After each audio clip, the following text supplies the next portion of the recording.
Alright, testing audio, testing. Okay,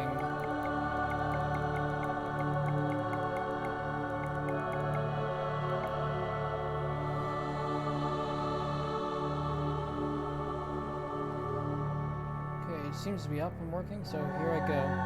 Hello everyone, this is Gundam Ace, aka John Hooper, and I'm here to continue with my stream of Secret Game Killer Queen. When we last left off, Soichi and Reika were now handcuffed to each other and were forced to work together with one another, even though Reika didn't trust Soichi at all. This came to a point where Reika took Soichi's gun and tried to shoot a girl, even though she did nothing to them, but Soichi stopped her and they got in an argument. And so then they weren't on speaking terms until they were attacked by Tezuka, who almost killed them, but until Soichi pointed his gun at him and warded him off, managing to convince Reika that they couldn't just go attacking others through his own, appealing to her essential logic, even though it's just because he feels she's scared and he doesn't want her to give in to her fear. And they also waved off an attack from Nagasawa, and they got themselves into a non-combat area, and this whole time Reika's been struggling with whether she can trust Soichi or not. She's constantly weighing her chances of survival against where she can trust him. Right now she doesn't seem to trust him, but or at least she's trying not to trust him, but we'll see how that develops now.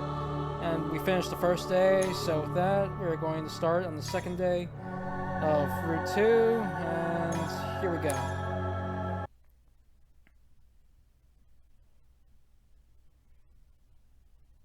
Okay, second.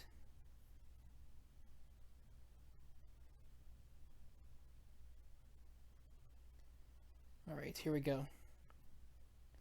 The silence of the non-combat area was broken by the PDA alarm. It was 10 a.m. Been 24 hours since the game had started. What was that? Reika frantically took out her PDA.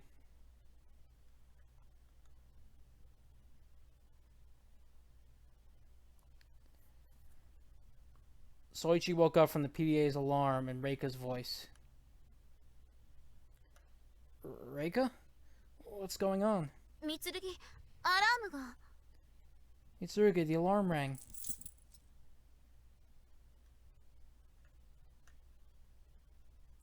Reika held up her right hand to Soichi to show him her PDA. Soichi rubbed the sleep out of his eyes as he looked at the PDA. Extra game? Words he'd never seen before were on the screen.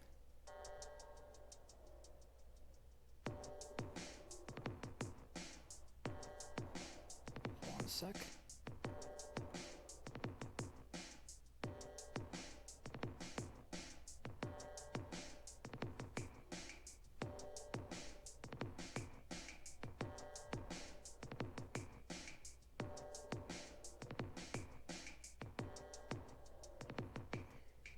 A bizarrely ornamented screen was showing.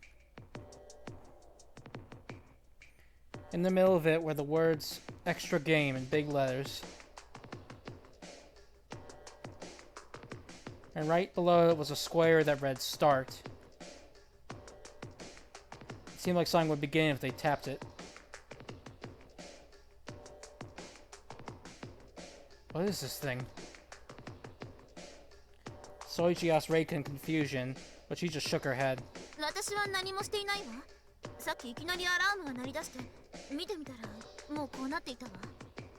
didn't do anything. The alarm just started ringing, and when I looked at it, it was already here. What in the world? When Soichi looked at the screen again, something new started moving on the screen. At the same time, music started playing from the PDA.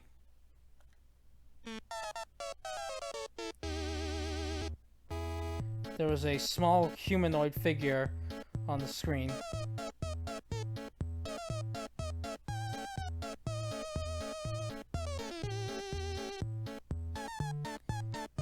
There was a short, deformed-looking animated CG character with a Halloween pumpkin on its head.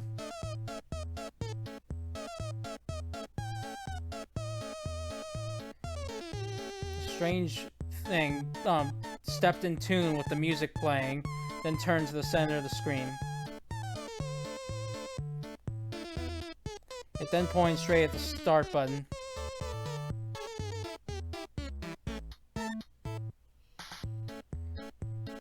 Then, right above its head, a caption of a comic that said "Touch" appeared.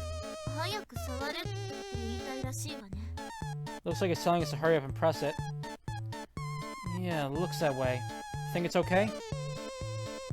But Soichi was nervous.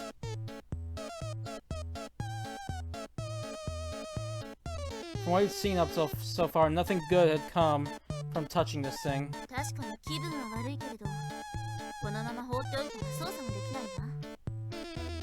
I admit it's putting me off too, but I don't think I'll be able to use it unless I press it. They couldn't use the PDA as normal right now. Indeed, if at this rate, Reika wouldn't be able to check her map.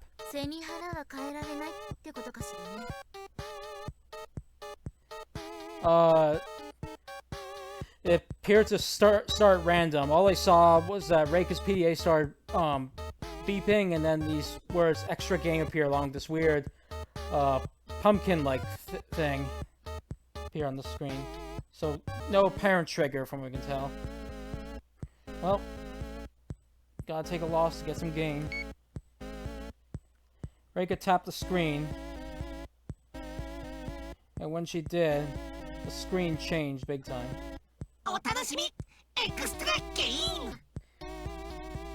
Time for the exciting extra game. The pumpkin creature on the screen started talking, but its voice was oddly shrill, and because of the problems with the PDA's speaker audio quality, it was distorted and hard to hear.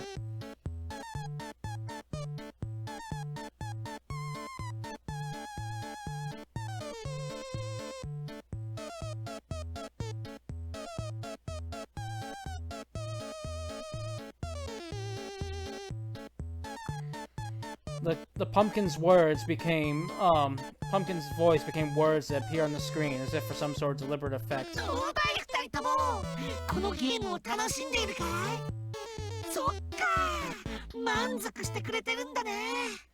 How's it going, boys and girls? Having fun with this game? I see, you sure look pleased. Oh, by the way, side note, this pumpkin has the same voice actor as Tezuka. Just thought I'd throw it out there.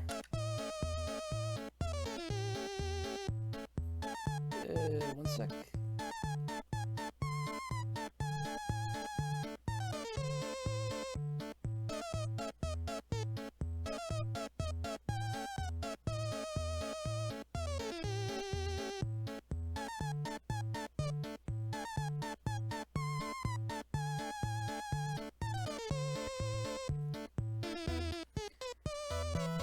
The pumpkin made some odd Western gestures as he spoke.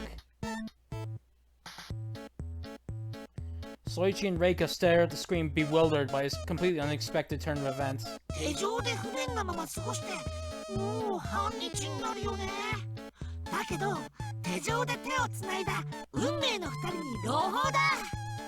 Also, since you can't read Japanese, the pumpkin's name here is displayed as Smith. Smith.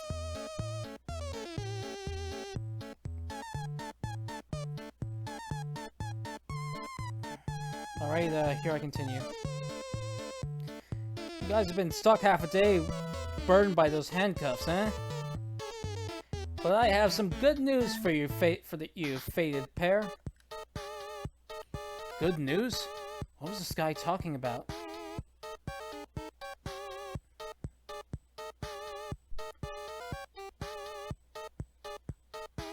When he heard the word handcuffs, Soichi realized that this thing was specifically talking about them. Nope, this thing was not on Route 1. It was not in the original at all either.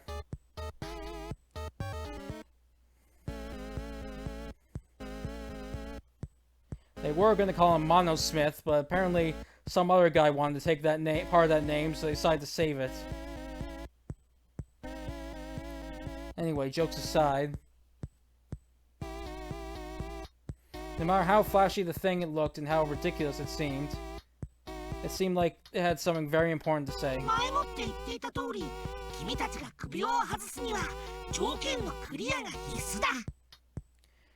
As said before, you guys need to fulfill your release conditions in order to get rid of those collars.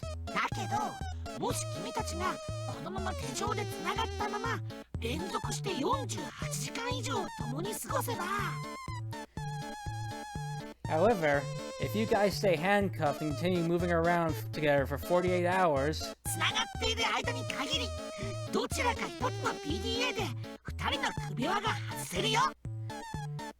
you'll be able to remove both collars with a single PDA so long as you both stay handcuffed together.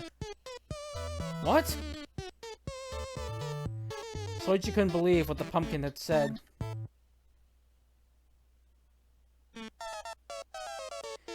He was even more surprised when the pumpkin started talking. Soichi certainly hadn't expected to say this. He was totally convinced he was going to say something to torment them further.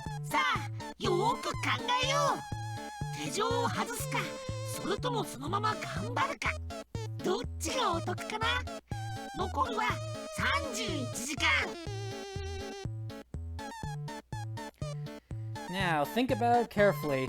Will you take off the handcuffs, or you'll keep going as it is? Which is more to your benefit? You have 31 hours remaining.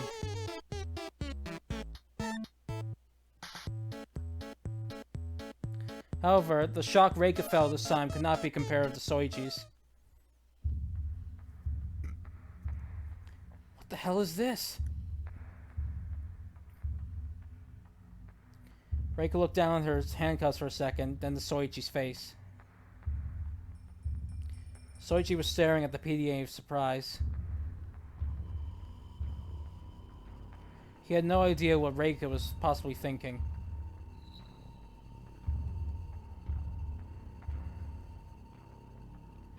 If we stay handcuffed for 48 hours, we can remove both collars with 2 collars with 1 PDA? They mean me and Mitsurugi's collars? Reika looked at Soichi's neck. The silver shining collar was right there.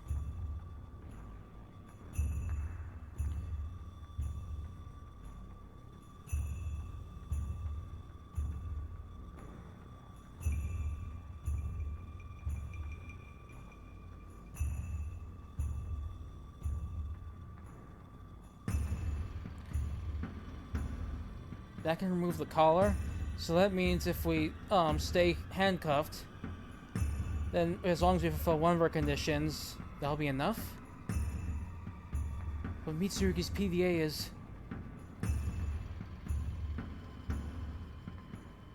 At that moment, Reika fell speechless.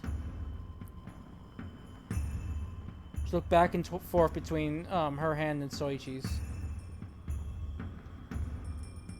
No, Soichi and his hand. Reika was holding her own PDA. Soichi wasn't holding anything. Mitsurugi knew about this from the beginning, didn't he? From the moment he put these handcuffs on. Is that why he saved me? That was what Reika was starting to believe. Once that thought wormed its way into her head, she couldn't easily wash away her fear.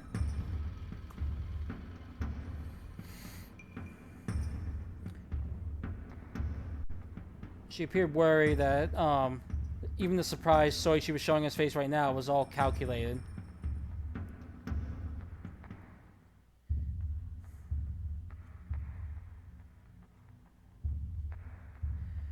Perhaps Soichi's condition, release condition had been complicated, so he handcuffed himself to Reika in order to make it easier to remove his collar. That was definitely possible. Soichi's PDA was broken. And according to him, it would have been before he met Reika. Well, was that really his own PDA? Or the dead girl didn't have a PDA on her?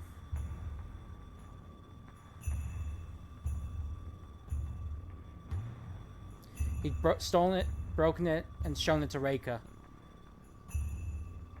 Or maybe it was the Joker that was broken. It didn't matter either way. By that way, Soichi made it look as though he couldn't remove his collar. All as a ploy in order to gain Reika's trust. No, it was the same even if it was the real thing.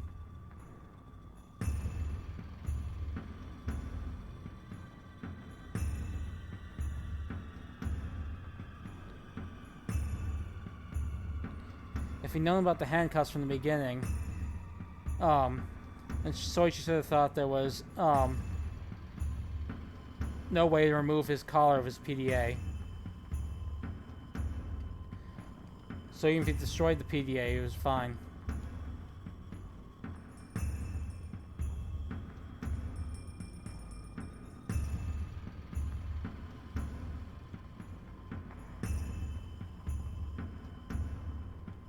Perhaps he'd fake trying to remove the handcuffs, or he'd fake trying to protect Reika. Then he could have broken the PDA. All of it could have been a calculated plan to use Reika and the handcuffs to remove his own collar. A trick in order to gain Reika's trust. Reika shuddered at that thought. If that's the case, then Mitsurugi will betray me eventually. He'll remove the collar, and then he'll sneer and kill me from all my help. I'll die just like that girl.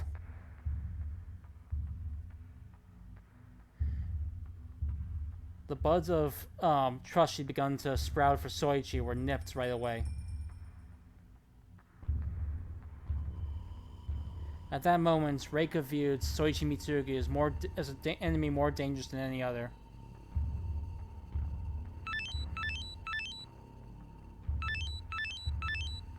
PDA alarm rang. Oh yeah, about the betting.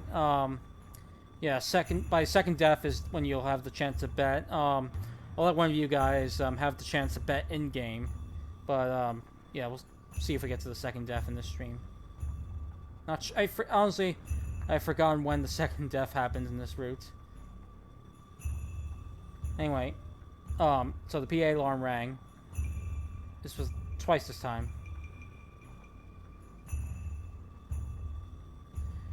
Soichi looked at Reika's PDA and saw a message had been sent to it on the screen.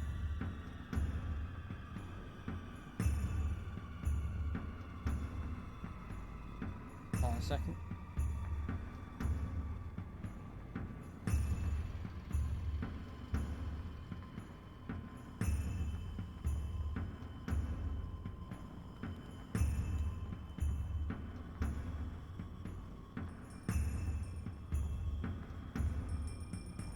Okay, sorry, here we go. The message was addressed to all the participants.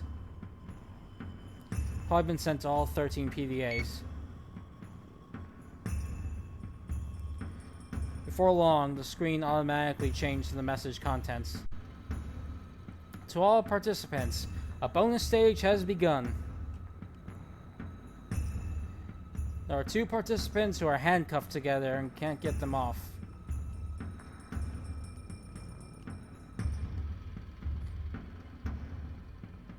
Those two idiots are currently located on the second floor non-combat area.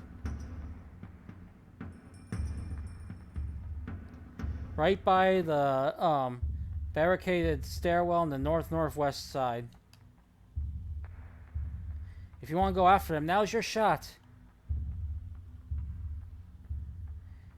They're setting ducks for all you know. There was no voice with this message.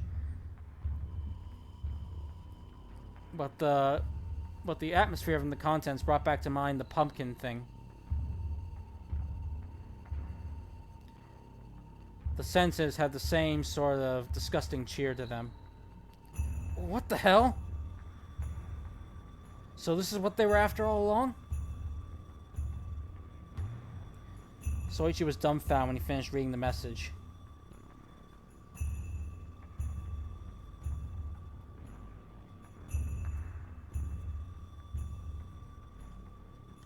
The handcuff extra game hadn't simply been in order to give Soichi and Reika a new option.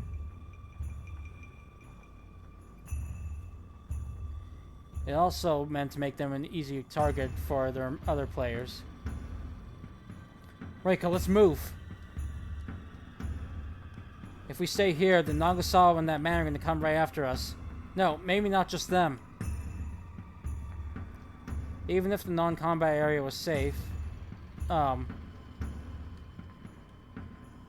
if several people surrounded them at the entrance, then there was nothing they could do.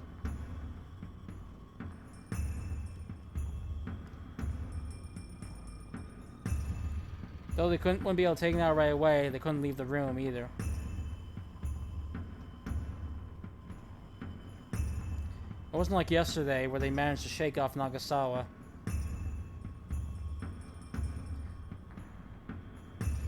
But Reika just sat still, utterly silent, not saying a word, not moving at all. She then looked at Soichi with a pale face.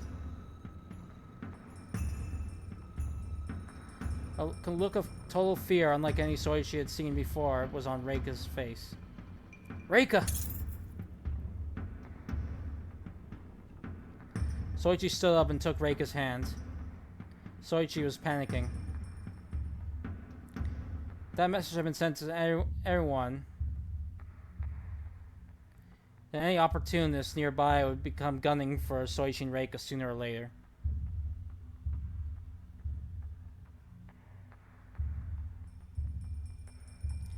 Even a child could tell that they couldn't move very fast with the handcuffs.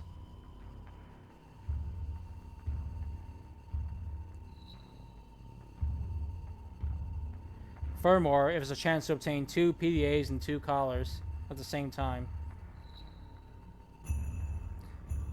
And to make things even better for them, they knew where they could find them.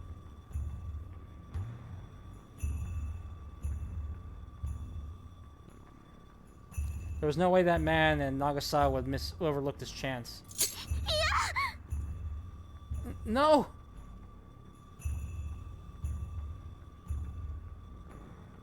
But for some reason, Reika shook off Soichi's hand.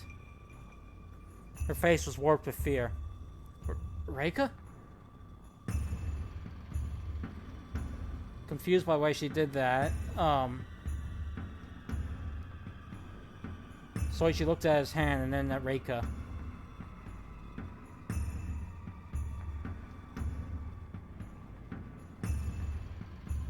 Suddenly, then Reika's face changed, though she noticed something. And she stood up with a face looking as though she'd been possessed by something.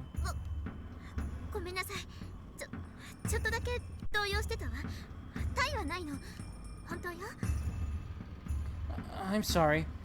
I was just a little shaken up. I had no ulterior motives. I mean it, really. She apologized in a quick voice. Well, that's okay then. Is Reika really okay?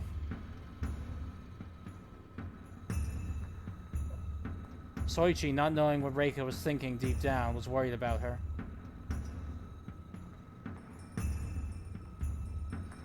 Just what would Soichi have thought if he knew that Reika was genuinely scared of him right now?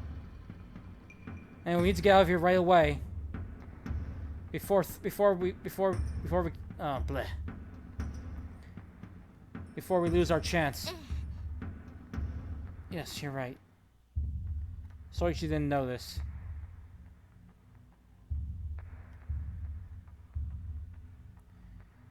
That Reika was starting to descend into a mindset that would be nearly impossible to break out of.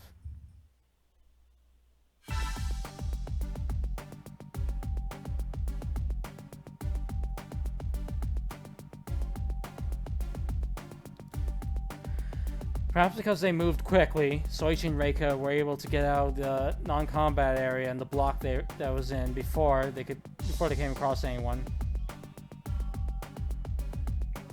Or perhaps there wasn't anyone near them at all.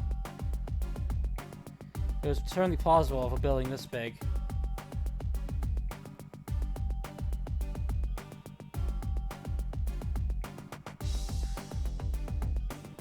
We're gonna need something really powerful if we're gonna cut the chain on this handcuffs. You're right.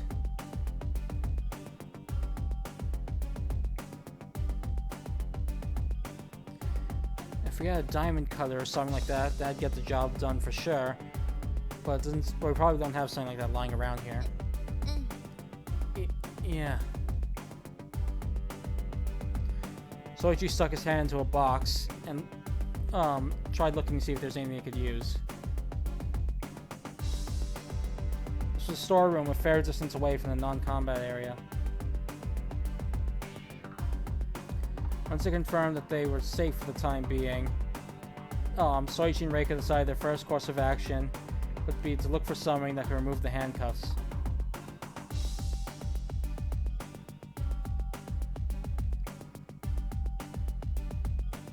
But they were suggesting it. But if they proposed an extra game like that to begin with, there must be something like that lying around somewhere.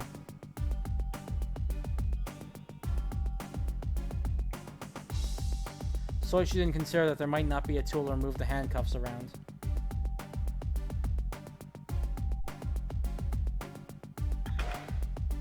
Oh yeah, sorry, I misread that. At first, Soichi considered that there might not be a tool lying around to remove the handcuffs.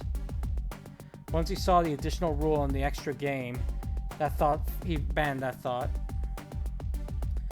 There had to be a way to remove the handcuffs for sure. That was why they'd been given that suggestion.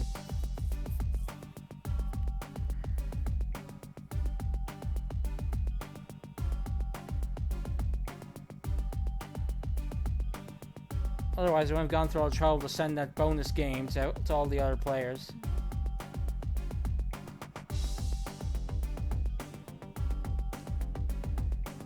In contrast, Reika's head was in the clouds.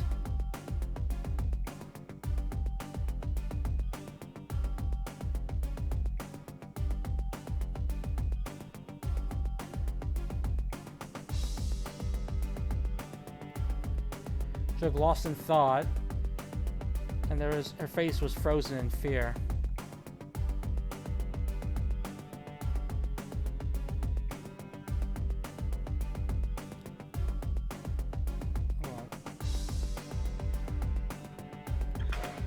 Anyone would be tense in a situation like this. And there's also the bonus stage to think about as well. It's no wonder she's so afraid.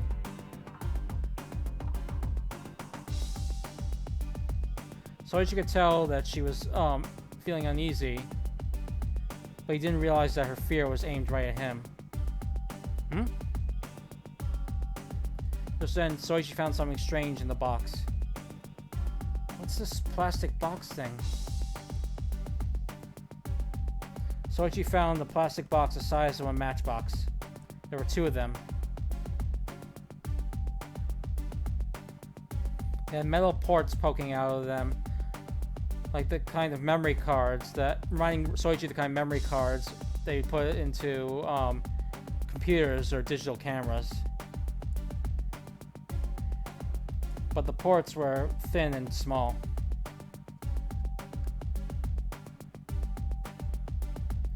It didn't seem like the kind of thing that'd be readily sold to the public. Is it a memory card?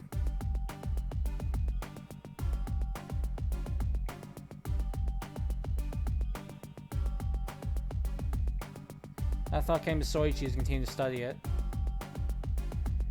Do we plug this into the PDA or something? I guess trying it out would be the best way.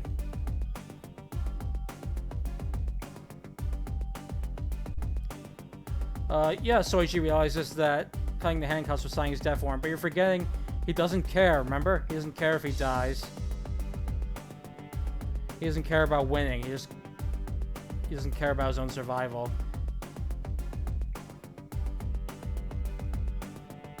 At least that's as much as we got from the first route.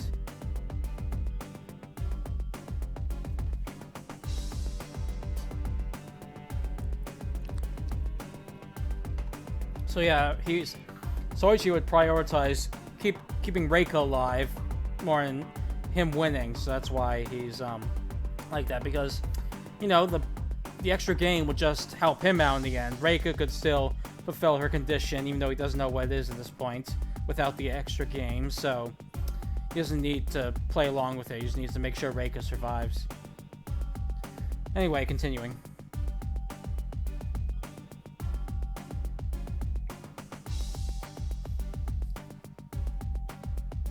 Soichi took out his PDA from his accessory case. PDA was broken, but he could at least test out to see if the thing would fit into the port or not. And just as Soichi suspected, the plastic box fit perfectly into the terminal on the side of the PDA. The PDA was thin and small.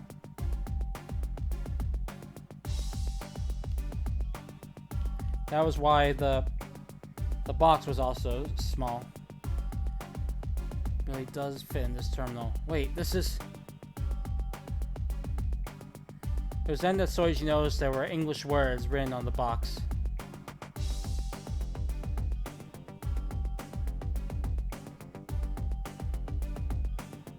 They were carved right into it. Tool. Timer off limits. Okay, Ravis, see you when you get back. I don't think there'll be the second death within the next 30 or 40 minutes, so you should be able to get back in time to bet.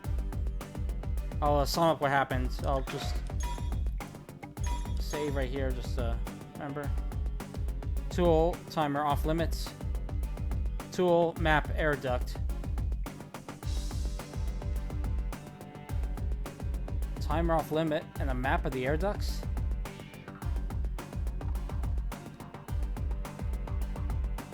But since Soichi's PDA was broken and couldn't be turned on, he couldn't check anything more than that.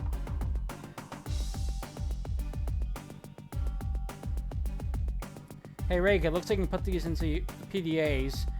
Why don't you try putting it into yours? Reika didn't answer.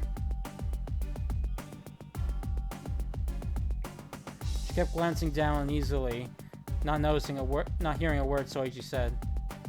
Reika? Reika's head frantically shot up when she realized that Soichi was talking to her.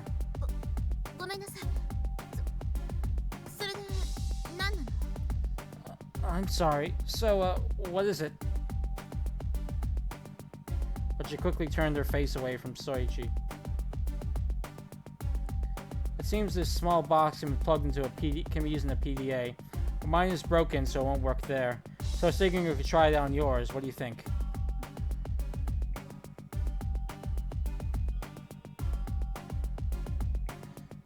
Reika stared at Soichi's broken PDA.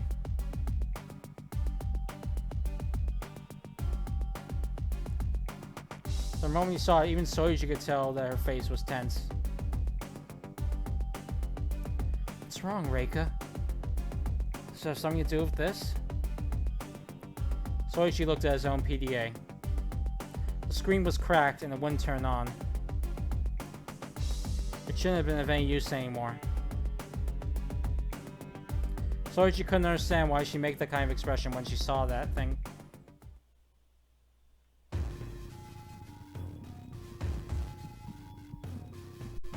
By this point, Reika's panic and fear had were reaching their boiling points. She looked again at Soichi's broken PDA as her mind kept reconsidering over and over the possibility that he might be using her. When will Mitsurugi attack? After he's removed his collar? Before?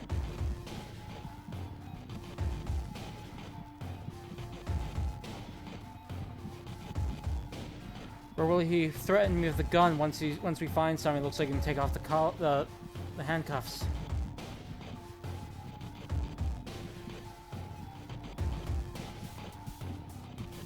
Will he threaten me to do it? And what will Mitsuru do to me once he gets his collar off?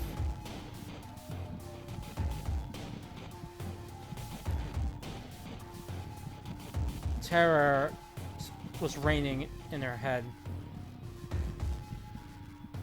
Her heart was pounding so hard that it wouldn't settle down. Her body was shivering like crazy. Reika wanted to run away. She wanted to get away from Soichi as quickly as possible. But the sturdy handcuffs wouldn't let that happen. Reika couldn't help but be mindful of her own panting.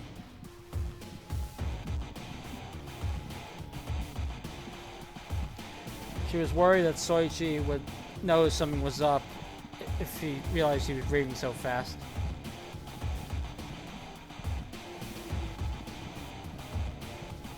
I want to go home. I want to leave here and take a nice long sleep in a safe place. I don't want to die in a place like this. Her vision was blurred with tears.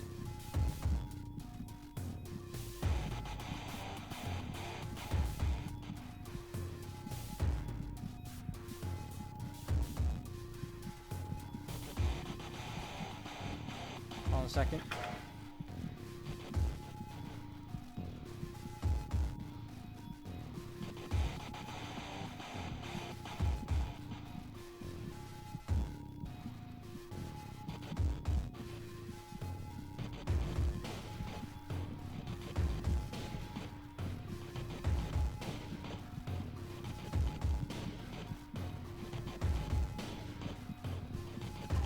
Okay, continuing. Sorry about that. What was she doing in a place like this? Why were people trying to kill her? Her heart was filled with the insanity of it all. She wanted to scream and wail. But if she did that, she'd be in even more danger, a bigger disadvantage. There was nowhere for Reika to vent her feelings.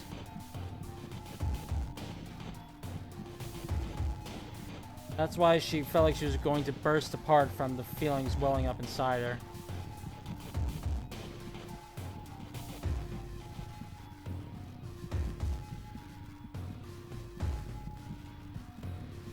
Reika felt the stun gun sitting in the bag hanging around her shoulder.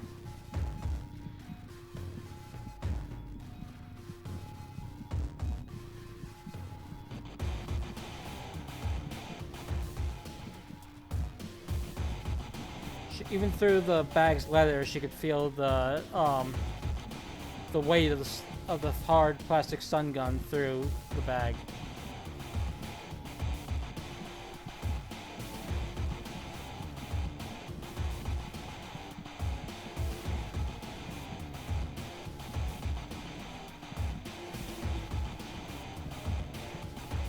It was the only thing keeping Reika sane at this moment.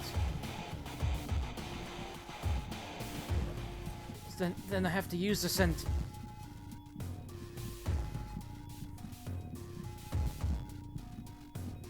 She knocked Soichi out with the stun gun and take his knife and cut off his arm during that time. If she did that, then at least she'd be released from the danger of being stuck with Soichi. They'd also left the non-combat area. She had no more reason to hesitate. Or should have had no reason to hesitate. Now's my chance. I can't fail. Unless I find the chance to knock him out one blow out.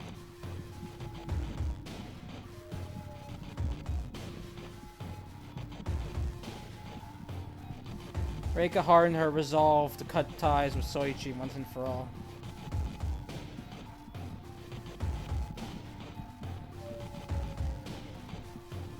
Rather than a distrust of Soichi, those feelings were driven more by the inability for her to abandon her fear of death.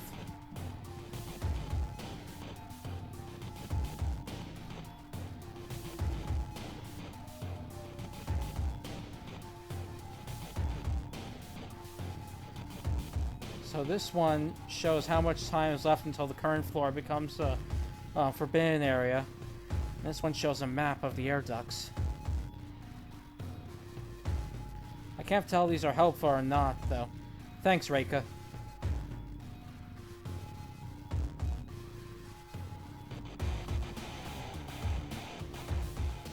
The boxes have been had added new functions and software to the PDA. Once they were installed, new functions were added to be. Sorry, I kind of misread the past one by basing into this. We all know what the boxes do by now. 2 new functions have been added to Reika's PDA. The first one added a time counter. It showed how much time was left until the current floor became a forbidden area.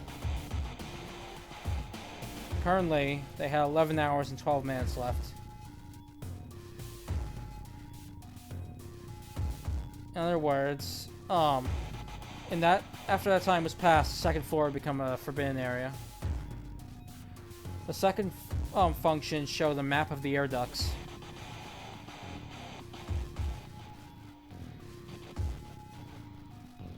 They were the air ducts that ran above their heads. And according to the explanation within, it seemed they were big enough for people to fit inside.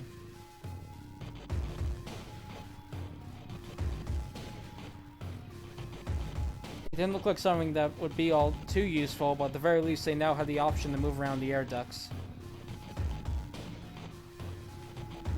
Guess that's about it for this room. Let's go, Reika.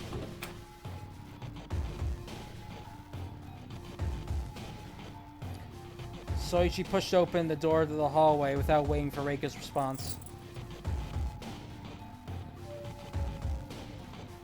The chain and the handcuffs clinked. Reika followed Soichi from behind without saying a word.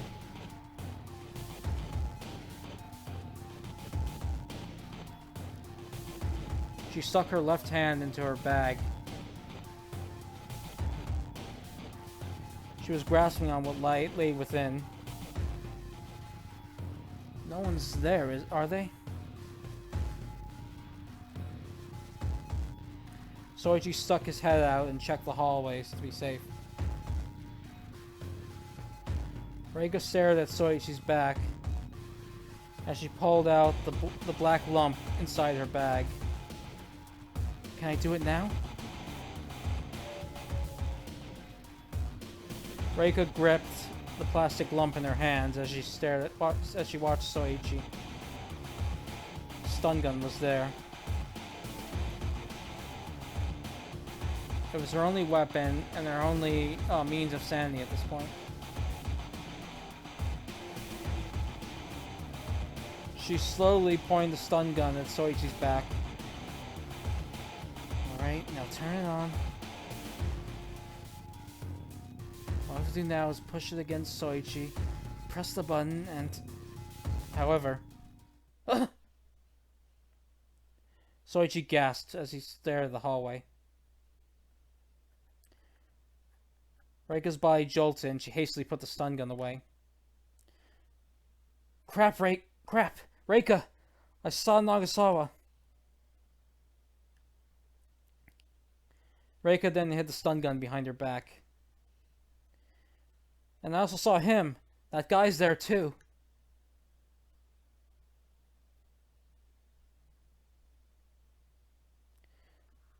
Because of that, Soichi didn't realize what Reika had been up to. Oi, boss! 一時休戦だ。あの二人の相手が先だ。 Hey kid, let's call a temporary ceasefire. Let's take care of those two first. 俺を坊主って呼ぶな。 Don't call me kid. なんだっていい。乗るのか乗らねえのか。どっちだ。 Who cares? Are you in or are you out?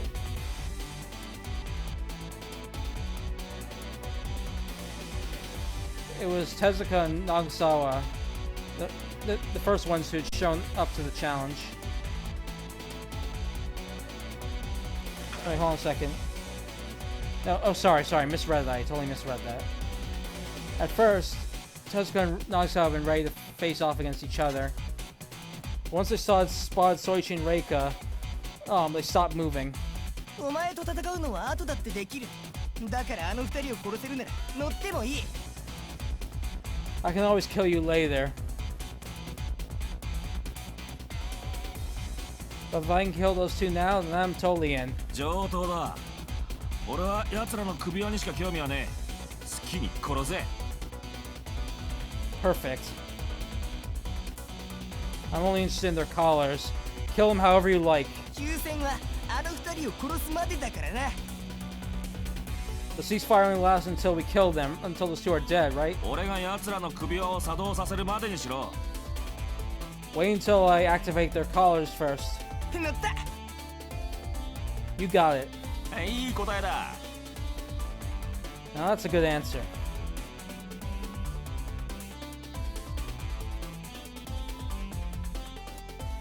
The two of them quickly teamed up and chased after Soichi and Reika. Soichi and Reika ran once they noticed the two of them. There was already a considerable distance between them.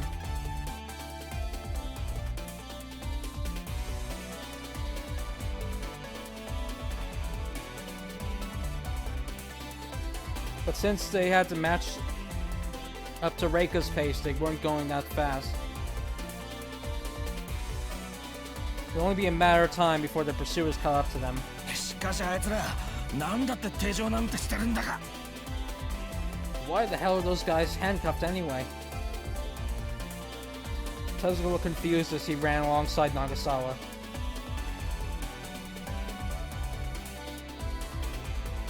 That was the question that had been bugging him ever since he first saw those two yesterday. さあね、三剣の兄ちゃんがレイカを追っていったのは確かさ。その後に何かあったんだな。 Beats me. All I know is that Mitsurugi went chasing after Reika.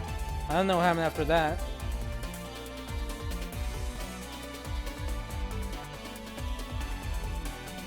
Tezuka looked surprised when he heard Nagasawa's answer. お前奴らと知り合いだったのか。 Oh, so you know him, eh? ああ、しばらく一緒にいた。でもそれがどうしたんだ。 Huh? Yeah, we traveled together for a little while. But so what? それでよく奴らを殺すだなんて言えたもんだ。 And you're still gonna kill him after that? Man, you got guts, kid. Tezuka smirked. 自分の命がかかってんだ。お前だって俺の立場ならやるんだろ。 My life's on the line here. You'd do the same if you were in my footsteps, wouldn't you? Totally. In my shoes. 負ける賭けはしねえ主義だ。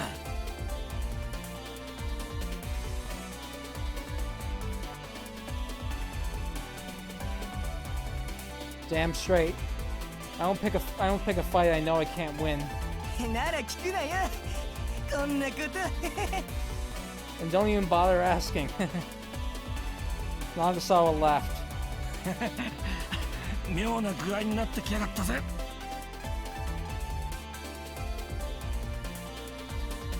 Oh, sorry, 1 second.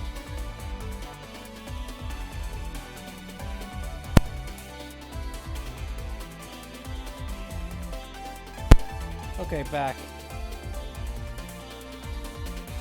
Things surely have gone strange, that's for sure. 明日は我が身ってか。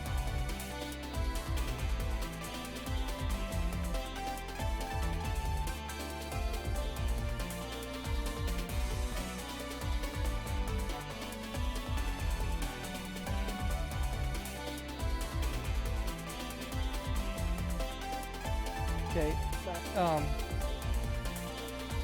friends today, enemies tomorrow and all that? But once they killed Soichi and Reika, the two of them would likely move right on to killing each other. ああ、俺もそう思ったところさ。 Yeah, that's about what I was thinking too.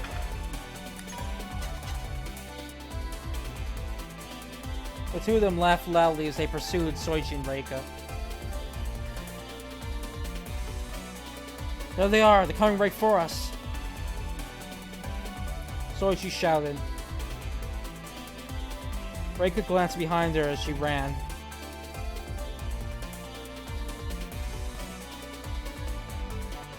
She saw a boy and a man running right at them with terrifying looks on their faces. This is never gonna work. I'll never outrun them if I knock Soichi out now.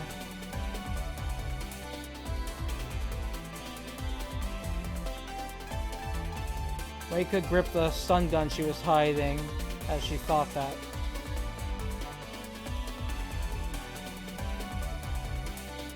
Even if she was going to cut off Soichi's wrist, it wasn't something she could do right away in these circumstances.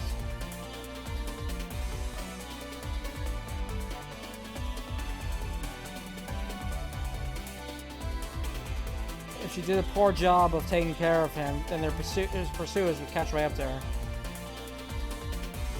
She had no choice but to run away with Soichi right now. Crap, they're attacking! Soichi's shouts brought Reika back to reality.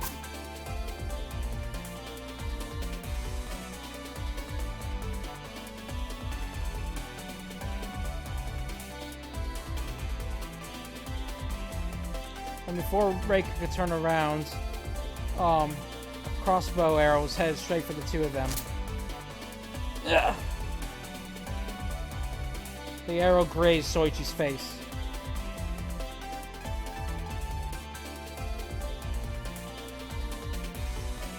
Reika, who turned around at that moment, then saw it.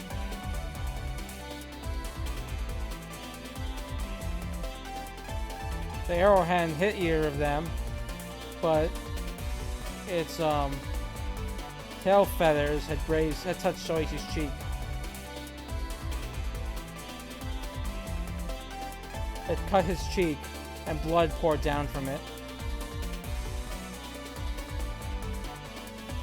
Surprised, Soichi put a hand to his cheek. When he did, blood stuck to his hand.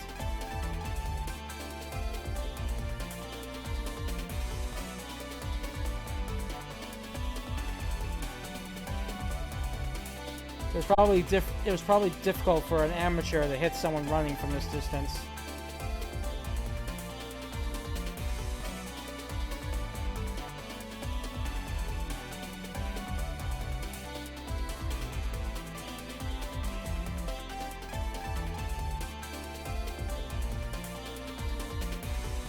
But if this situation kept up, they might eventually get hit, and if they didn't, even if they didn't, they wouldn't be running fast. They couldn't run fast anyway.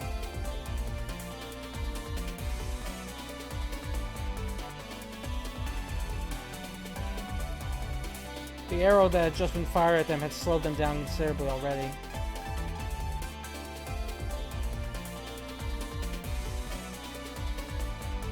If their opponents closed in, then it wouldn't matter. It wouldn't be a matter of whether they got hit by the arrow or not.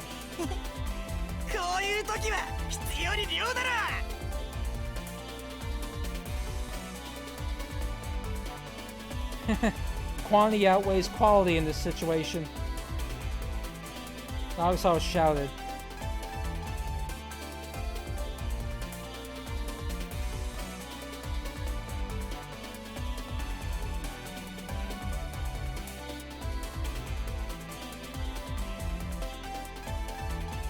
Reika turned around to see what was going on, to see several knives flying through the air.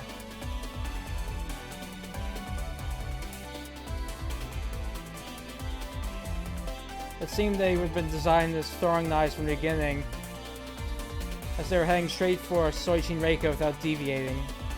There were 5 in total. Though they weren't as fast as the crossbow arrow, the number of them was indeed a threat.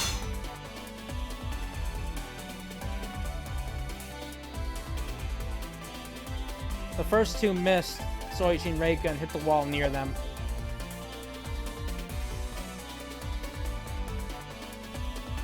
The next one grazed Reika's hair and disappeared down the hallway.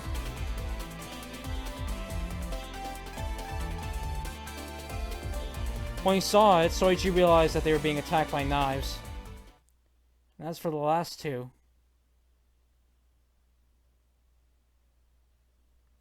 they were headed straight for Reika's chest. Am I going to die? Reika's body went stiff. I'm gonna die? I'm gonna die? Just like this? The knives flew forward. Reika didn't have any presence of mind to dodge them.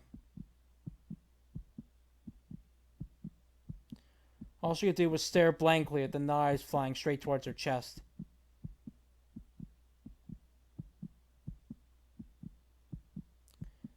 Reika was full of regret as she looked at them.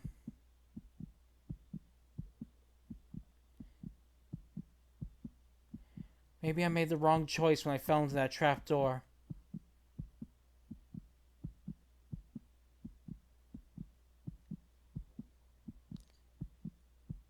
If I'd been walking more carefully, maybe I wouldn't have fallen into it. And then the handcuffs.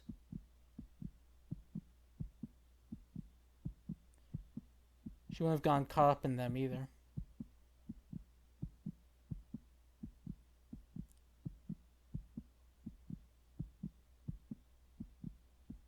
Had the handcuffs really been the only way for her to survive at the time?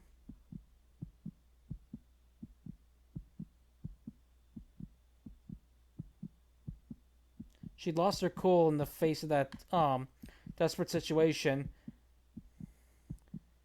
But maybe it would have been better for her if she'd fallen.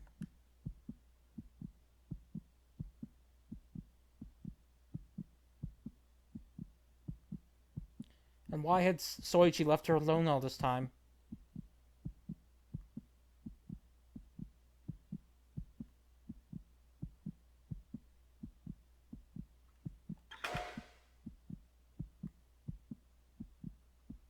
And why did she leave Soichi alone all this time? She should have realized a way to separate herself from him earlier. It had been a total mistake to begin trusting him. The knives grew closer and closer. Despite her regrets, she couldn't... That reality wouldn't change. Even if she blamed herself, the knives wouldn't stop. No! No! Why is this happening to me? I can't die in this disgusting, filthy building. And the last words Reika shouted were most surprising. Someone! Someone save me!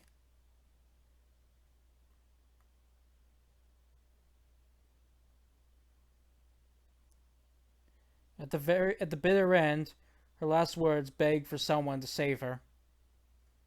Then the knives drew close. They were right in front of her now. Reika! But something went right in front of Reika's chest.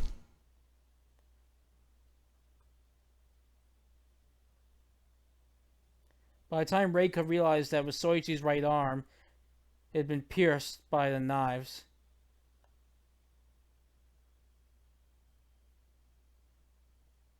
One knife pierced him right in the center of his arm.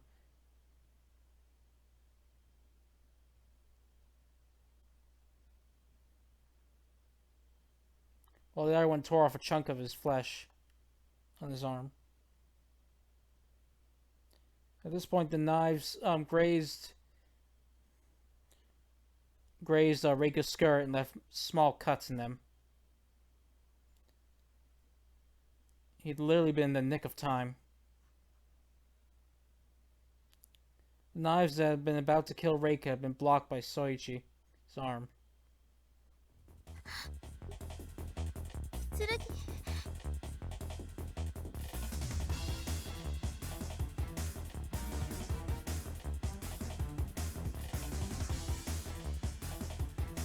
Reika had no idea what just happened. She couldn't understand that Soichi had just saved her. All she could do was stare in surprise and dumbfoundment at Soichi's face and the knives piercing his arm. Don't stop, Reika!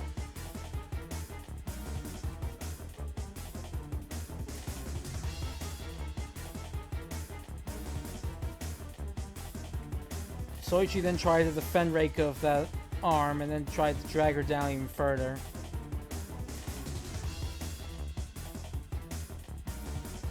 Reika was completely frozen on the spot by what had just happened. The knives.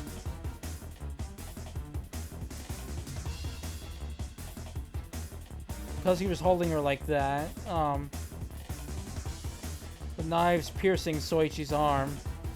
Oh, I guess it's just one knife right now because one of them went off and grazed her skirt. Sorry, the knife piercing Soichi's arm swayed right in front of Reika's eyes.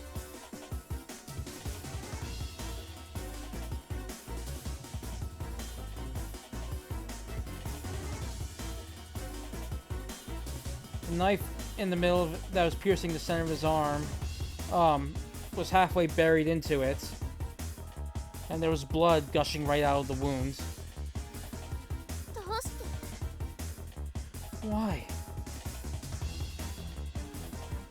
Reika couldn't take her eyes off the knife and the blood flowing out. Why did he protect me? Why? Did he have some reason to protect me that he'd go so far as let himself get injured? Snap out of it, Reika! Run! They'll catch up to us! Catch up to us? Reika still couldn't recover from the shock.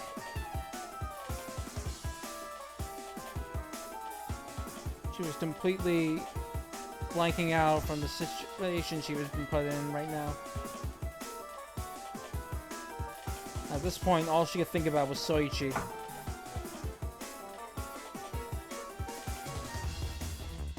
That was why she didn't notice that she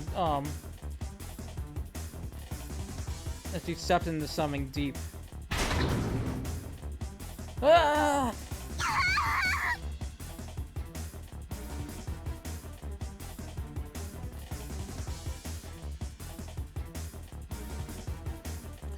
Nagasawa and Tezuka watched as Soichi and Reika fell through a hole in the floor. なんだありゃ。 The hell is that?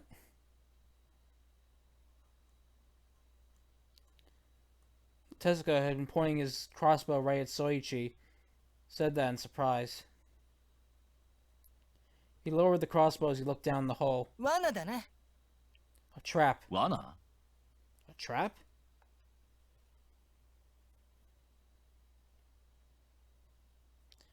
Nagasawa shot him a look of exasperation, as if belittling his lack of knowledge. ああ、この建物にはたまに罠が仕掛けてあるんだよ。三剣の兄ちゃんたちが前に引っかかったって言ってた。Yeah. This building has some traps every here now and then. Mitsurugi and the others told me about how they tripped one beforehand. ほ Oh, really now? Tezuka approached the hole with fascination. Once he approached it, the hole was just about to close up.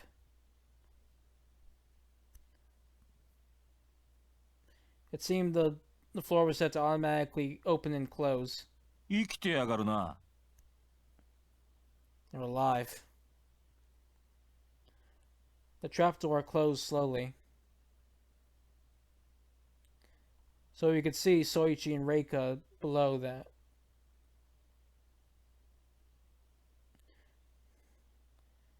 The two of them were faintly moving and they probably suffered some damage from falling. But it wasn't serious enough to keep them from continuing to move. Tezuka aimed the crossbow into the hole. The arrow was already loaded. All he had to do was shoot. But the trapdoor closed before he could fire.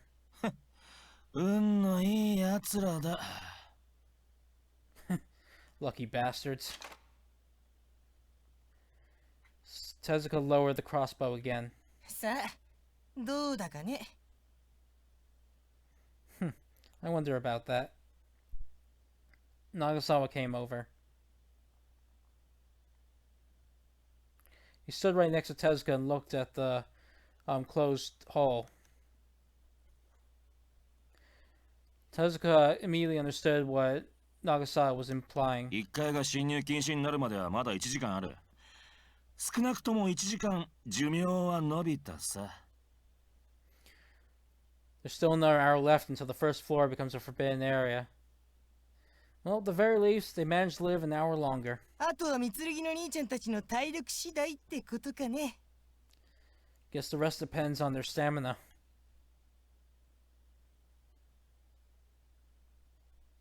If they couldn't get back to the second floor by then, their collars would activate.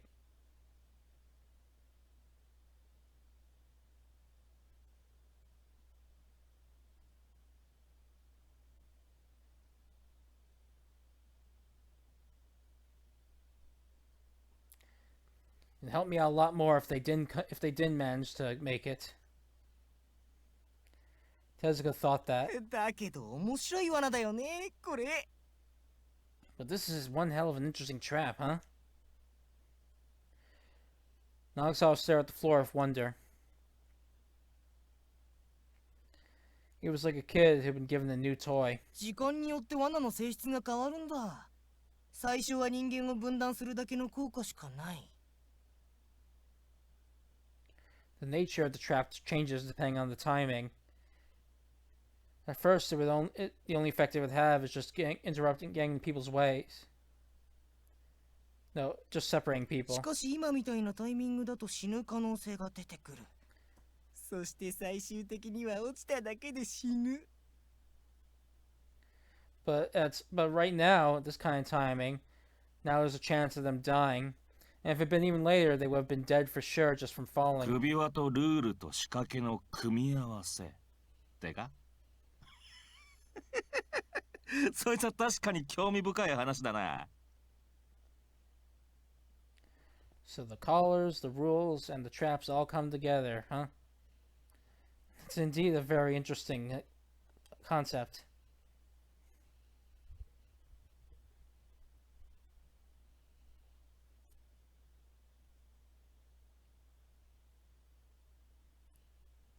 Well then, I think maybe it's about time I changed my own nature too. What do you think, Nagasawa?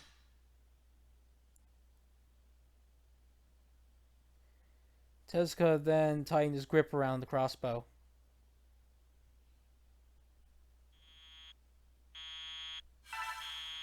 Ugh. Soichi hastily stood up. Intense pain assaulted him at the same time. He held his right arm, the knife still sticking deep into it.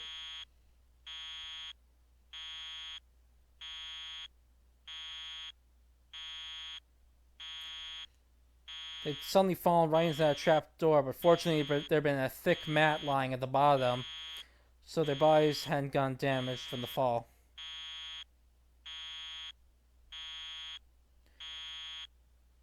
But when he fell, the knife plunged in even deeper, shooting intense pain to Soichi. The alarm, a beeping he wasn't used to, was ringing out. What's that sound?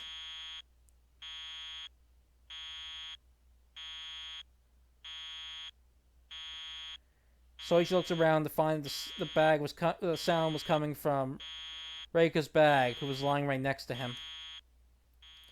Reika! Are you alright, Reika?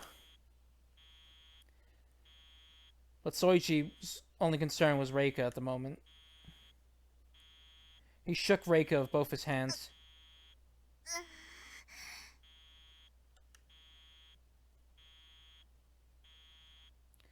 Reika then started moving, her eyes still shut.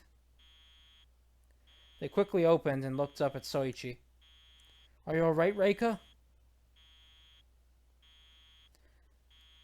Soichi asked that, but Reika just kept at staring at Soichi without answering. Before long, her eyes shifted over towards Soichi's blood-stained arm. 大丈夫。 I'm okay.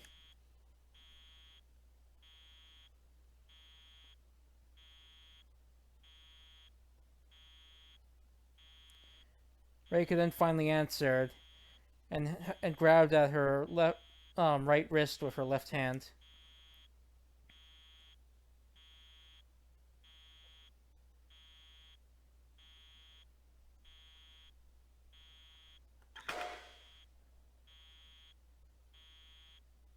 Her right arm, sorry. She was holding right about the same spot where the knife was in Soichi's arm. Thank goodness. Wait, what happened to them? Once he was sure Reika was okay, Soichi remembered the two who'd been chasing after them.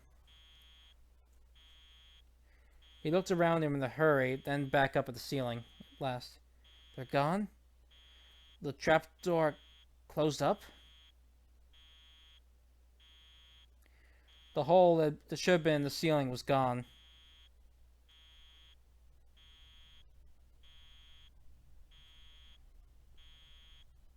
It'd probably be done to make sure that Soichi and Reika couldn't get back up to the second floor that way. I see, so we escaped them, huh? Soichi finally heaved a sigh of relief.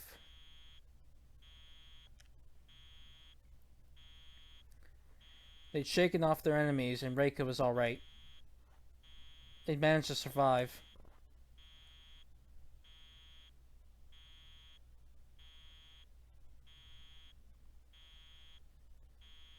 Hold on a second.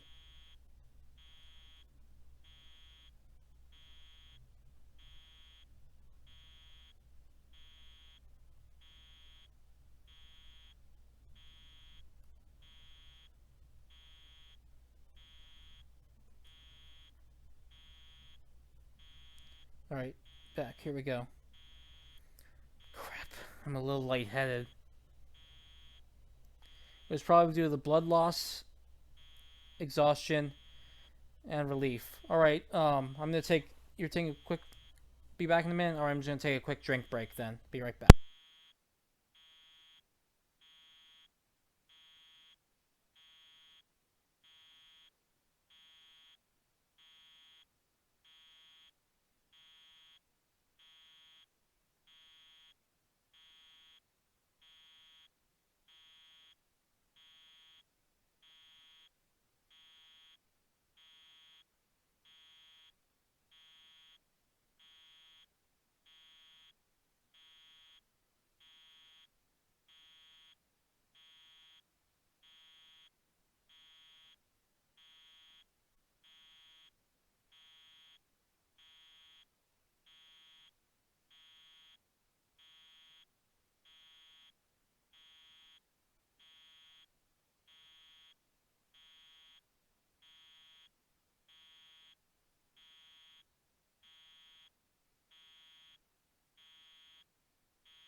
Okay, back. So yeah, quick recap. Soichi's feeling understandably kind of lightheaded right now. Soichi nearly blacked out for a second.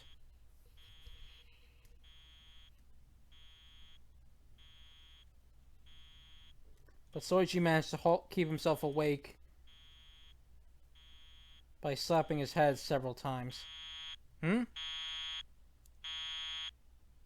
He didn't remember the alarm that had been beeping ever since they'd fallen down. Reika, that's... Soichi pointed to Reika's bag.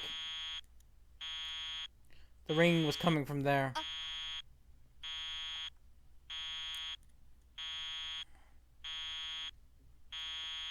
Reika, who'd been staring at Soichi, finally realized that the beeping was coming from her bag. She hastily reached into her bag and pulled out her PDA. But her face changed when she saw the screen. This is... She shoved her PDA right at Soichi. What? Words were flashing on the screen. The alarm beeped in sync with the flashing. 1 hour and 45 minutes remaining until this floor becomes a forbidden area.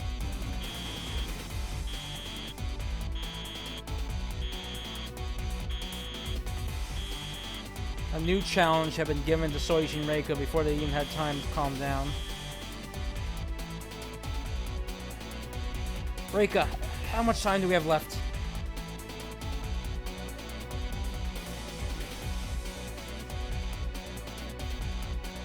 Reika could clearly see that Soichi was starting to slow down.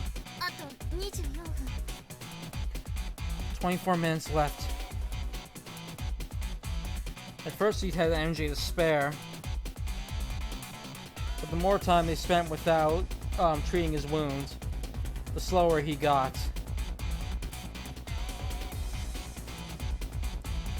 The bleeding hadn't stopped and he was panting.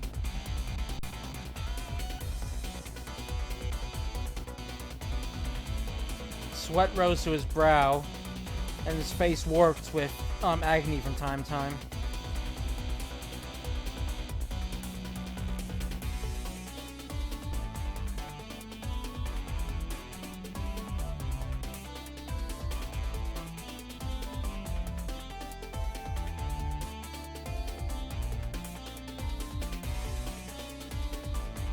At first he slowed down to match up with Reika's pace. But if he walked normally now, then Reika would outpace him.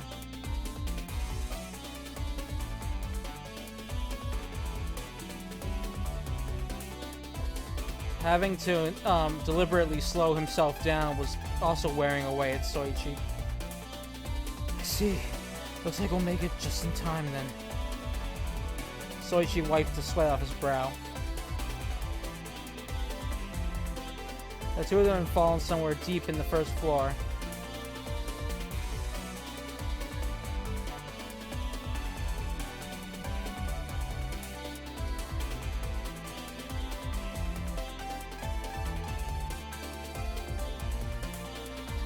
Hold on a second.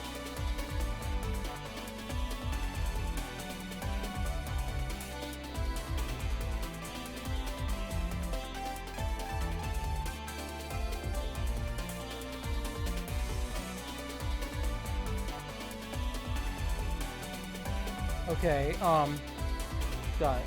They'd fallen vertically from the second floor, so they immediately knew where, so fortunately they quickly knew where they were. Since they knew where the usable stairwell was, they also quickly knew which route they had to take to get there.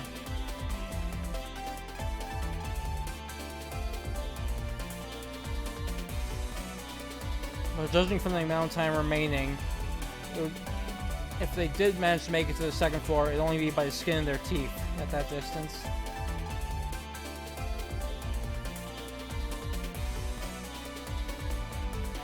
They already covered over half the distance, so if they kept up at this speed, they'd just barely make it, most likely. But Soichi was getting exhausted.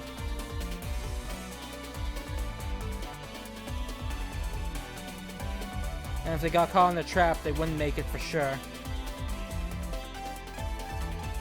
They couldn't rest easy at all in this situation. Let's hurry, Reika. Yes. At this time, Reika was hesitant. If I'm going to separate from Soichi, now's the best time, but... now's my only chance, but... Soichi was getting weaker. He was clearly wide open. This was the perfect timing to knock him out and sever his wrist with the knife. And no one could blame Reika in this situation.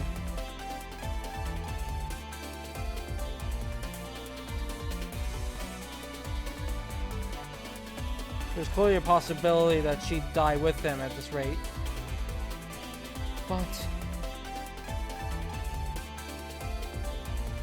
But though she should have been resolved, Reika found herself beginning to hesitate once again.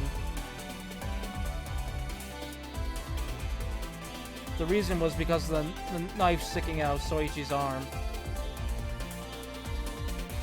If he hadn't protected me when he did, the two of us would have died for sure. She knew that.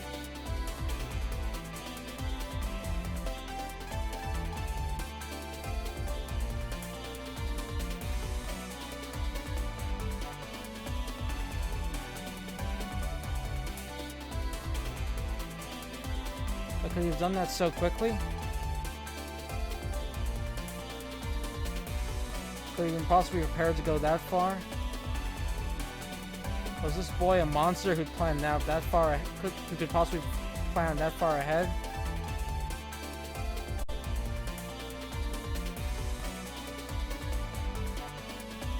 When Soichi protected her and grabbed her with his arm, Reika had regained some of her calm, some of her composure.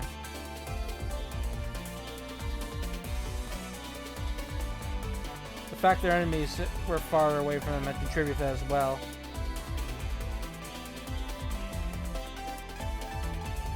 At this point, there was no one who would be stupid enough to be staying around on the first floor.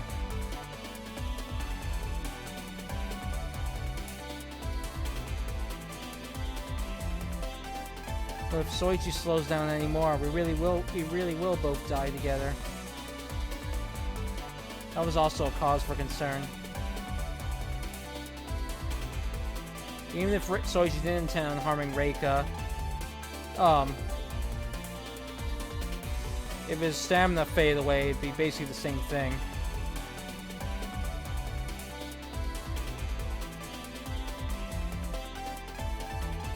The two of them stopped moving, there was nothing more they could do.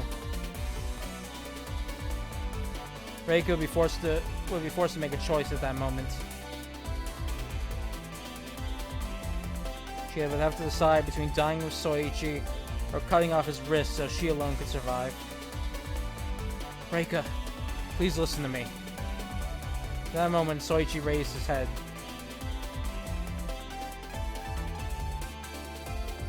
His face was stained red, and he was clammy with sweat. Anyone could tell from a glance that he was running low on stamina. He was close to his limit. This is very important, alright?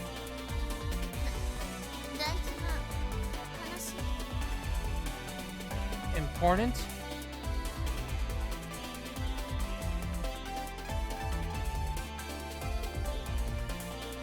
Reika looked at Soichi with a bit of dumbfoundment and anxiety, and then Soichi said it. First, take this. Soichi handed Reika the gun. Her body stiffened for a moment because she thought he was aiming it at her. Then she quickly realized she'd been mistaken. He turned the gun to his side and held it out to Reika.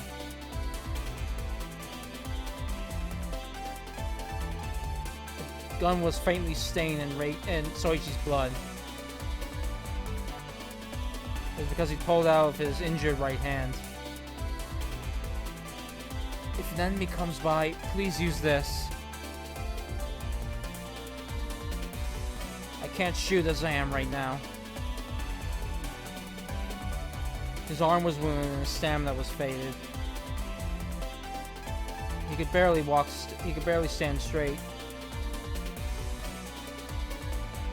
He was in no condition at all to be shooting. Alright. There's only 2 bullets left. Please use them carefully.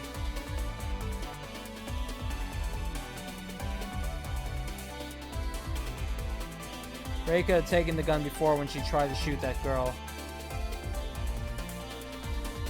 Soichi had never tried to give it back to her after that. But now that he was wounded, he was giving her the gun.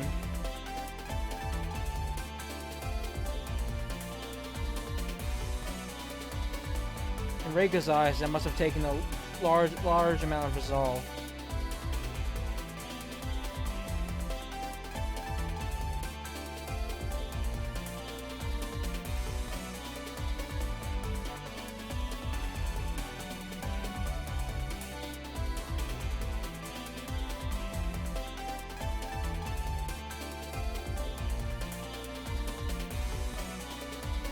I was actually considering shooting Nagasawa and that man with this, but we fell before we could. Soichi panted as he chuckled wryly.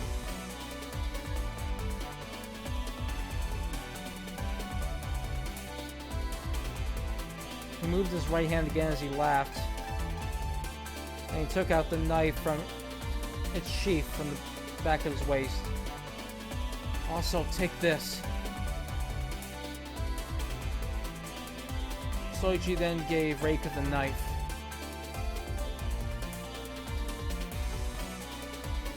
The knife was also heavy, just like the gun.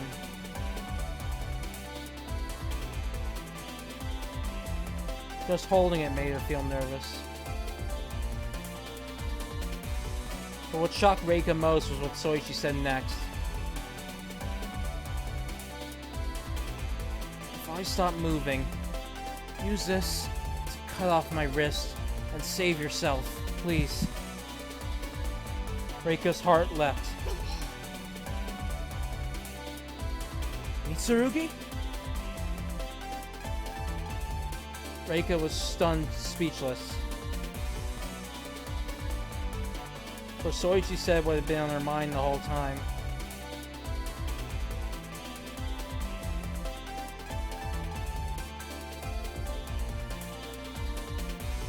There'd always been a planned betrayal in her mind that she simply hadn't had the timing to execute. Why would you say that? Aren't you afraid of dying?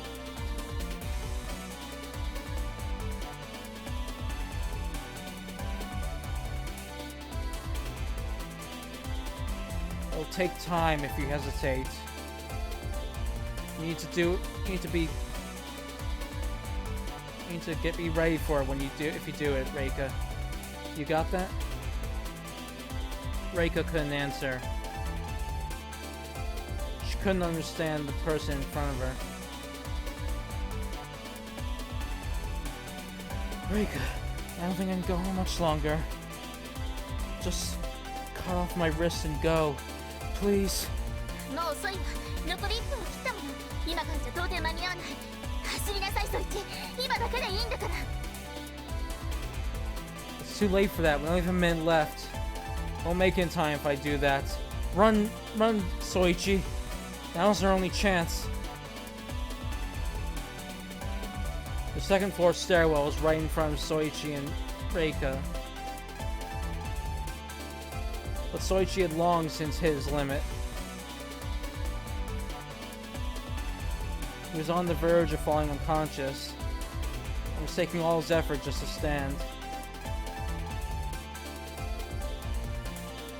Reika lent Soichi her shoulder to help him stand up, shouted at him to keep him awake, and they managed to carry him over towards the second floor stairwell. お前が倒れれば私も死ぬわ。どうせ死ぬなら死ぬ気で走りなさい。If you fall, I'll die too. If you're gonna die, then run like your life means it. No, then run for your life. I don't know what I was saying.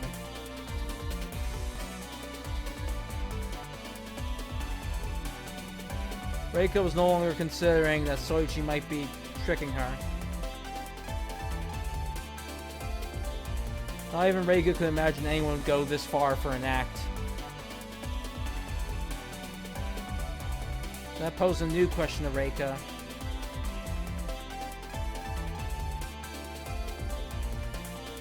It was the final barrier preventing her from putting her trust in Soichi. This strange sense of discomfort.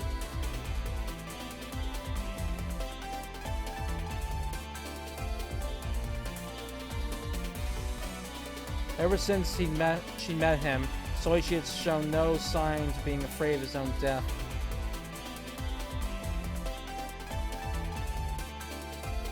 He'd thrown himself into danger of no regard for himself,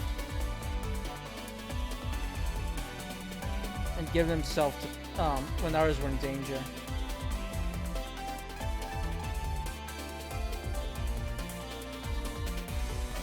He'd also saved Reika on numerous occasions. But that was what Reika couldn't quite comprehend. Could there really be someone who wasn't afraid of death?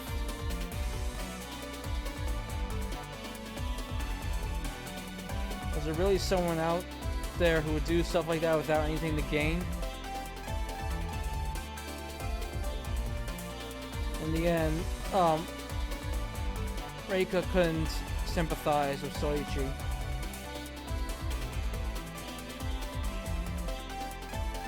That was why she was so sure he must have had some sort of scheme in the back of his head.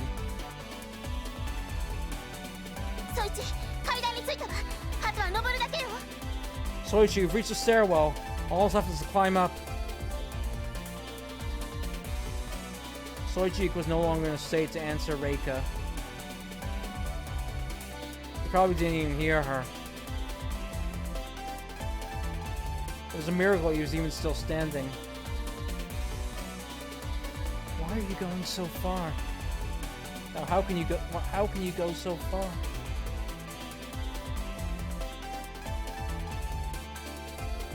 Soichi had told her to cut off his wrist if he stopped moving. In other words, Soichi was saying he'd given up on his own life.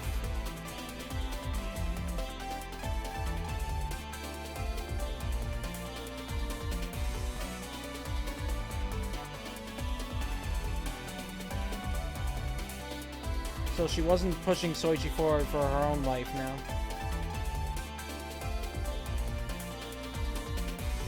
Reika ascended the stairwell. She dragged Soichi with her.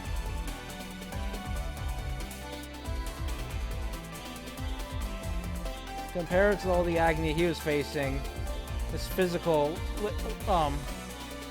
exertion was nothing.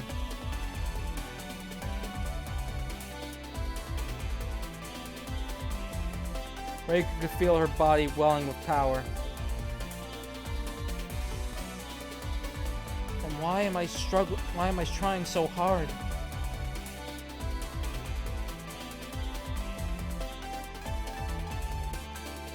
If Reika had been in Soichi's shoes, she might have given up. But oddly enough, she didn't feel like giving up at all. She took Soichi with, or managed to make it up to the second floor. No, to take Soichi with her and make it up to the second floor. That was why she was using all her strength and not giving up at all at this moment. At that moment, Soichi muttered something.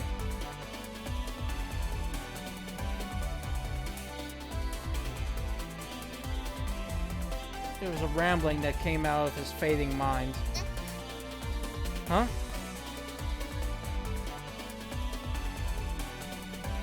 But Reika was so focused on desperately climbing the stairwell that she didn't hear it.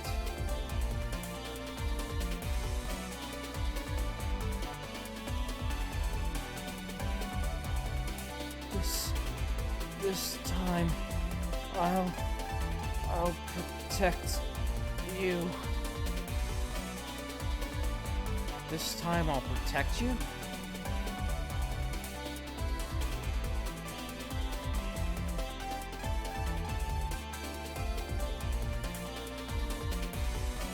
Reika was confused by those words. She stored them away in her mind for now. Now wasn't a time for thinking. She had... The second floor was just right ahead of them.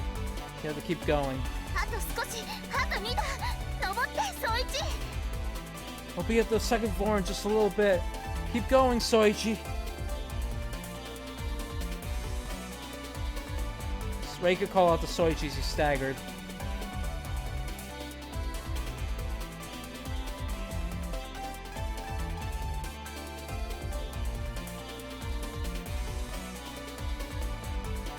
Soichi's feet caught on the stairs over and over again, lowered.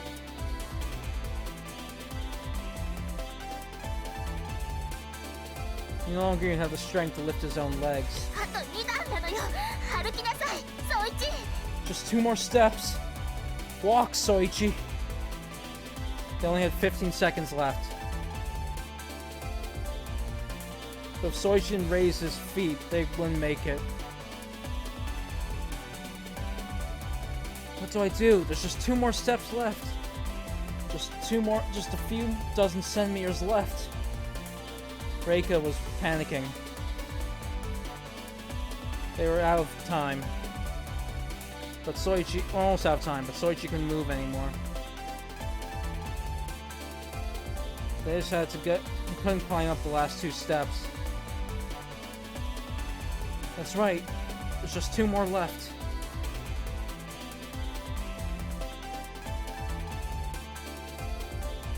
Reika then came up with a bit of a forceful plan.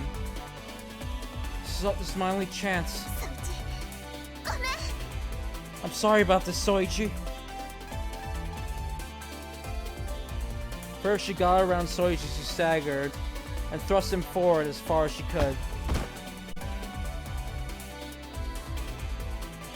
When she did, Soichi's body collapsed onto the second floor. But the lower half of his body still remained on the stairs. Good.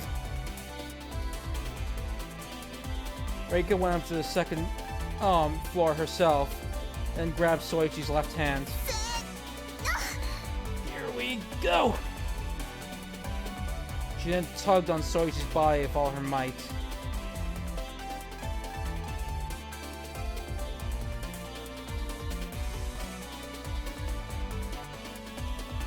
His body slid across the smooth floor.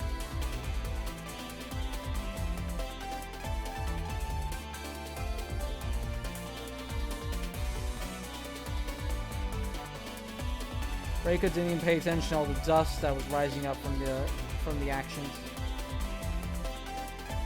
The first floor has become a forbidden area.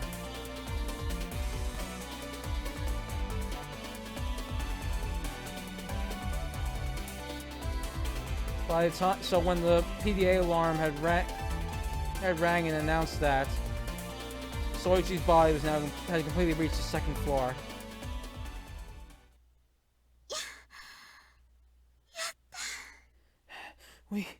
We did it.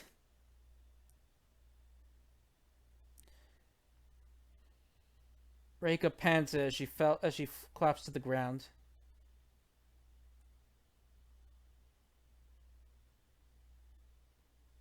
Soichi was lying face down on the floor, his hand gripped around Reika's.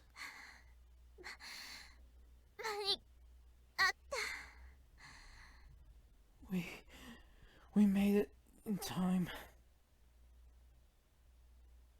They didn't barely have a second to spare. It seemed the PDA alarm had rung the moment Soichi's feet reached the second floor.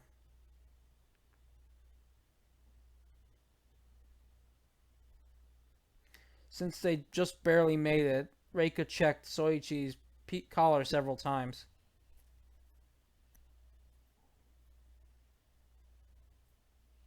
but it wasn't flashing like the girl who'd been shot to death.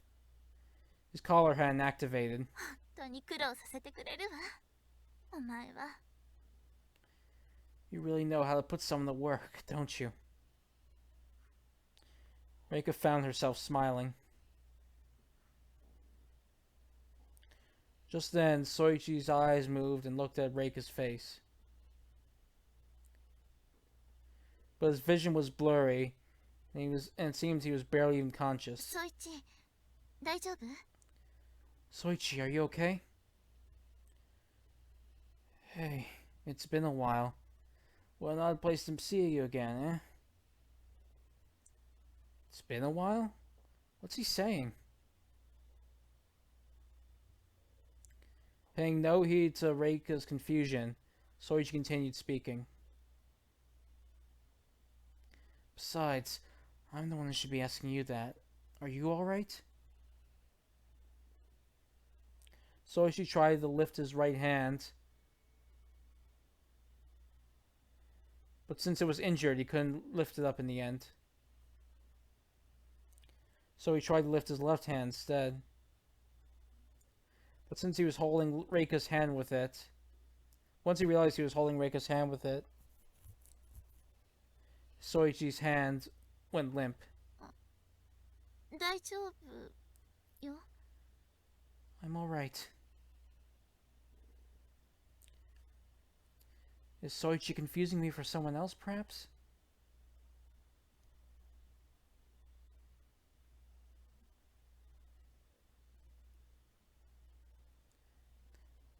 That was the impression Reika got from the expression on his face and the gentle grip in which she held her hand. And it must be someone really special to him, too. I see. You don't have to worry anymore, Yuki.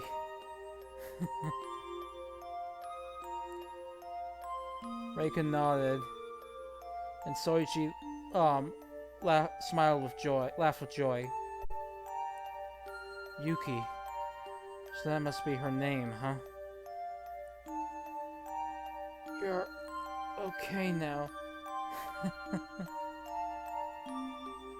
I didn't let you go by your own, like last time.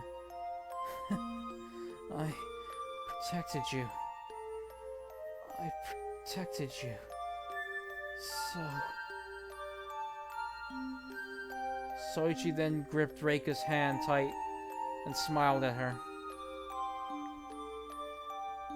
So, you won't die this time, Yuki. And mainly after Soichi closed his eyes, he finally blacked out. Huh? Reika felt like the world had stopped when she heard Soichi's words. バカ守ってやったのは私の方よ何を言ってるのよお前は You idiot! I'm the one you protected. What are you saying?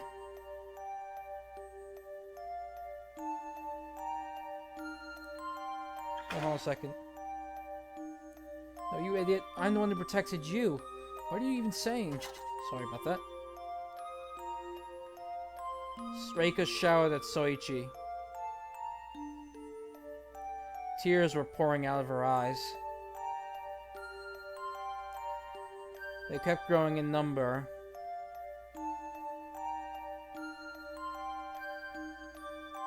And fell right onto Soichi's cheeks as he slept. 分かったやっと分かったよソイチお前が私を守ろうとする理由も死ぬのを恐れないわけも I understand. I finally understand, Soichi. Why you're trying to protect me, and why you don't fear death. そういうことだったのねだからお前はバカ本当にバカなんだから So that's what it was, huh? That's why you did all that? You idiot. You really are an idiot.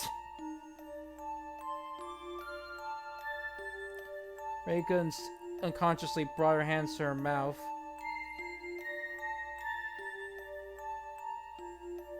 And held herself back so she didn't sob.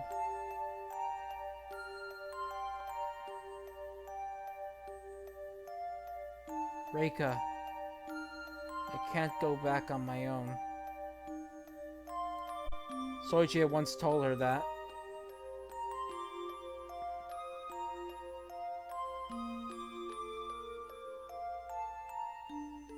No, Reika, you... Wait. That was what he'd said to her when she said that she wanted to go back alive.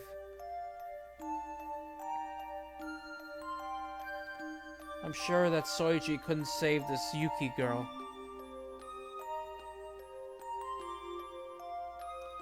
Or maybe he couldn't be with her when she died. And then he went back, came back on his own.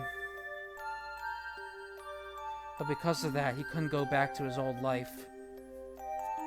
He regretted it all this time. Regretted that he'd gone back alone.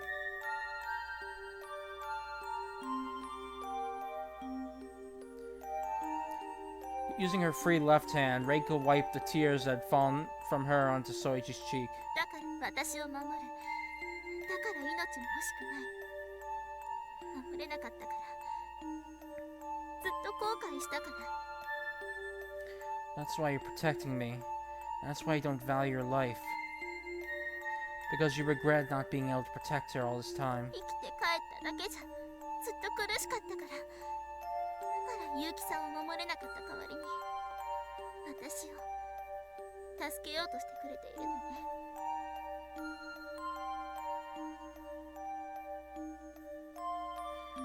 If you just survived on your own, it would have just been agony for you, wouldn't it?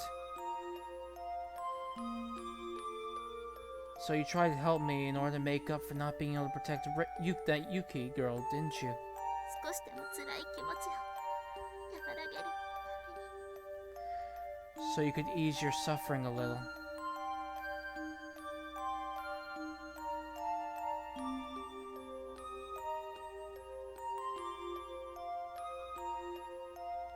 But since the tears on Soichi's cheeks were not his own, new tears just kept falling on them no matter how many times she wiped his cheek. バカな子。そんなのただ自己満足じゃないの。 You really are an idiot. Not just for your own satisfaction, isn't it?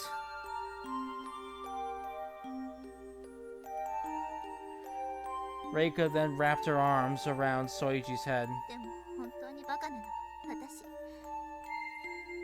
はずっとこんな子を疑っていたんだわ。本当は辛くて悲しいのはこの子の方だっていうのに。 But I'm the real idiot here. For doubting someone like you as long as I did. Even though you were suffering and sad all this time.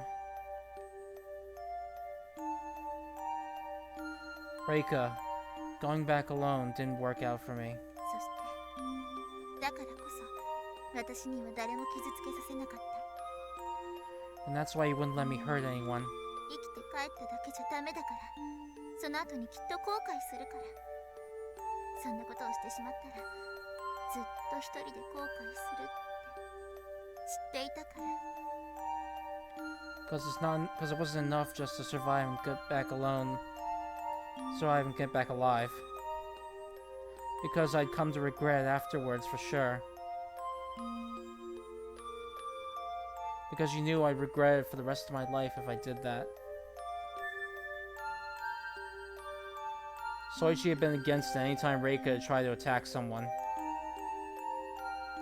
At sometimes even gotten directly in her way. Also, Reika wouldn't hurt anyone, so she wouldn't regret it when she went back home. きっとソイチがいなかったら私は今頃誰かを殺してた。武器を見つけたら身を守るためだからと言い訳して殺してた。If it weren't for Soichi, I would have killed someone right about now. Once I found the weapon, I would have killed someone under the pretenses of protecting my own life. でもそれじゃダメなのね。そうなのよね、宗一。 But I can't do that. Isn't that right, Soichi?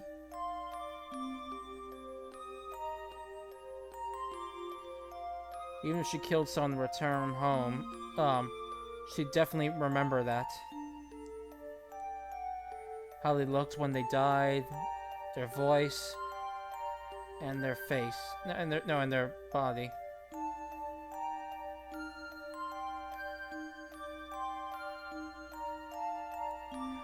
Just surviving and going back alive wasn't enough if she wanted to get back home in its truest sense. Soichi knew that. Soichi didn't answer in his sleep.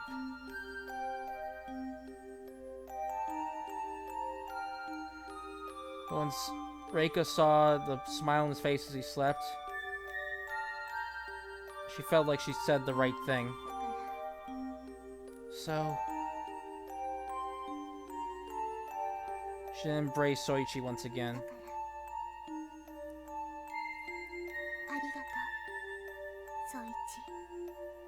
So, thank you, Soichi. Those words came straight from the bottom of Reika's heart. Soichi slept, so he didn't know Reika's words. So even when he woke up, he probably wouldn't know that. So it was just for her own self-satisfaction. But Reika didn't care about that. Because that was enough to make her feel at ease. And oddly enough, it filled her with a sense of happiness as well. すると今までごめんなさい。 Also, I'm sorry about everything up until now.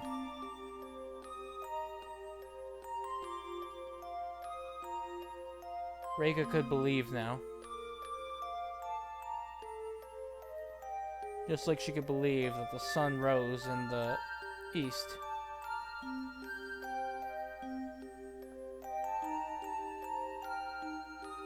She believed that Soichi Mitsurugi was Reika Yahada's ally.